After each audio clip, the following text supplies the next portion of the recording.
इस महिला को अपनी जुबान चलाने की वजह से पड़ोस में रहने वाले एक अश्वेत व्यक्ति ने जोरदार थप्पड़ मार दिया।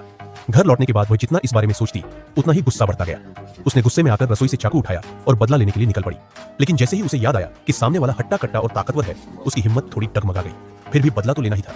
खुद को शांत करने के बाद वो अपने एक्स बॉयफ्रेंड जॉर्ज के घर पहुंची ताकि उससे पड़ोसी को खत्म करवाया जा सके। उसका तर्क भी साफ था, अगर कभी मामला खुल भी गया तो सजा जॉर्ज को होगी, उसके पति को नहीं। लेकिन उसे क्या पता था कि जॉर्ज पहले ही उसकी चाल समझ चुका है। उसने उसे फायदा उठाने के बाद न तो बदला लेने में उसकी मदद की, बल्कि उसे बंधक बनाकर वही कैद कर लिया। उसी रात सुनहरे बालों वाली महिला के पति ने पुलिस में शिकायत दर्ज कराई। उसे शक था कि सामने रहने वाला वही अश्वेत व्यक्ति जिम्मेदार है, लेकिन पुलिस ने सबूतों की कमी का हवाला देते हुए किसी को गिरफ्तार करने से मना कर दिया। जब पुलिस ने हाथ खड़े कर दिए तो कुछ उपद्रवी गोरे लोगों ने मिलकर खुद ही कार्रवाई करने का फैसला किया।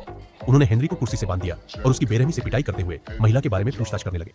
लेकिन उसे कुछ भी नहीं पता था और जितना भी मारते जवाब वही रहता। फिर भी वे लोग मानने को तैयार नहीं थे। उन्हें यकीन था कि हेनरी ने ही महिला का अपहरण किया है।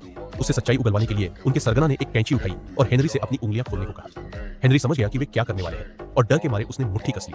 लेकिन उन लोगों ने उसकी बेटी को नुकसान पहुंचाने की धमकी दी। अपनी बेटी को बचाने के लिए हेनरी को मजबूरन मानना पड़ा।